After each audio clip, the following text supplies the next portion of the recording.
He kōna ipurangi tēnei nā te reo irirangi o Aotearoa.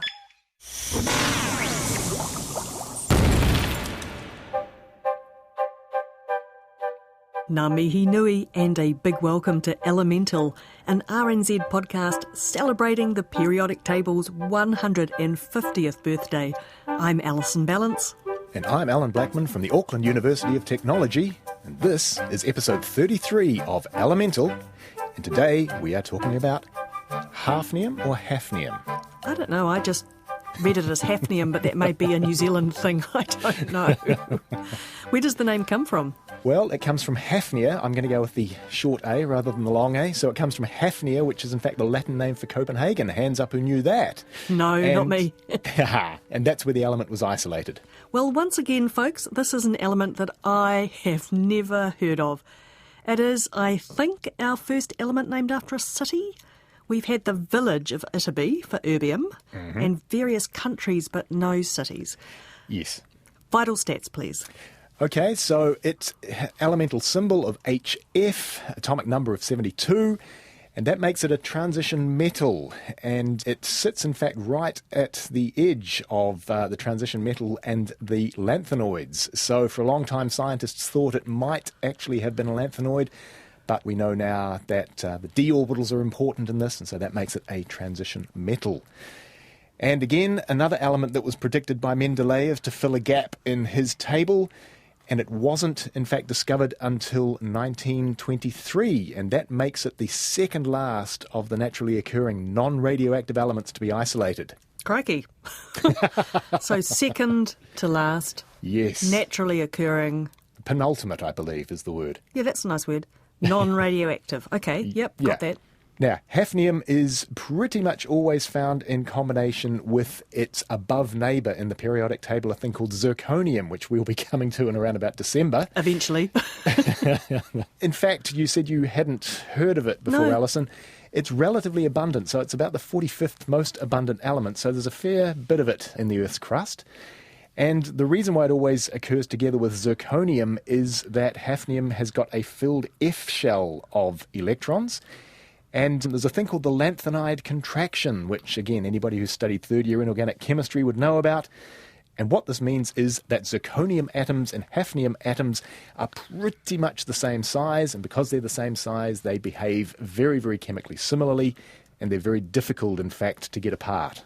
So if I've got this right, zirconium sits above it, so you'd expect it to be smaller, but because of this contraction, the hafnium is much smaller than it ought to be. That's a better answer than I get in some of my third-year exams. Yes, perfect. Okay. Full marks. Thank you very much, Professor. Now, what are hafnium's notable features? Okay, well, that's a really good question. Does it have any? Well, of course it does. Again, as I said, all elements have got at least one use.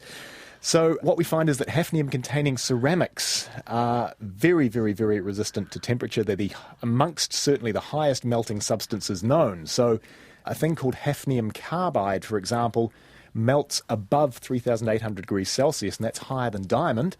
And the metal itself melts at 2,230 degrees Celsius. So very, very, very high melting beasties, these. So useful for very hot places. Indeed, such as the interior of plasma torches that are used to cut steel. So there's a button of hafnium metal in these things, and what this does is very easily releases electrons into the air, and that maintains the plasma, and the metal doesn't melt. So that's all good.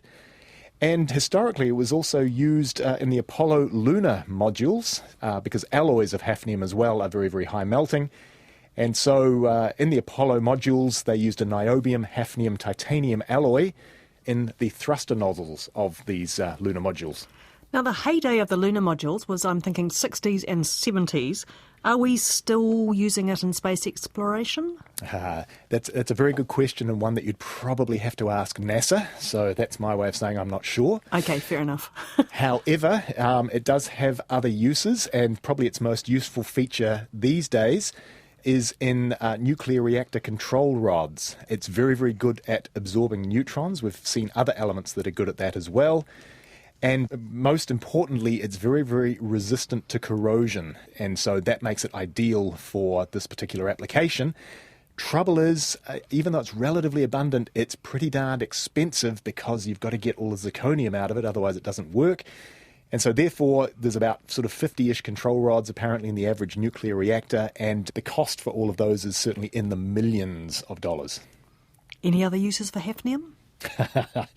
This is a good one. So there's an isotope of hafnium, hafnium-176, and that is used in a thing called the lutetium-hafnium geochronometer.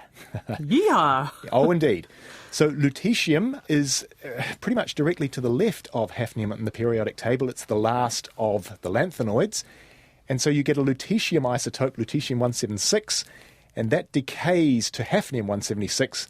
The half-life for that process is around about 37 billion years. So what geochemists look for is the hafnium-176 isotope trapped in rocks, because that's the only way it can be formed from lutetium-176. And if you know how much of that isotope is in the rocks, you can do some back calculation and you'll come up with the age of the rocks, knowing the half-life of that lutetium isotope.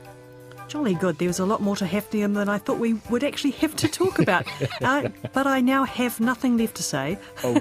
So we'll keep this short and sweet. This has been episode 33 of Elemental, a podcast from RNZ. We live online at rnz.co.nz/chemistry. And you can subscribe as a podcast in all the usual places. We're back next time with Helium. But until then, I'm Allan Blackman. And I'm Alison Balance. Mate wa.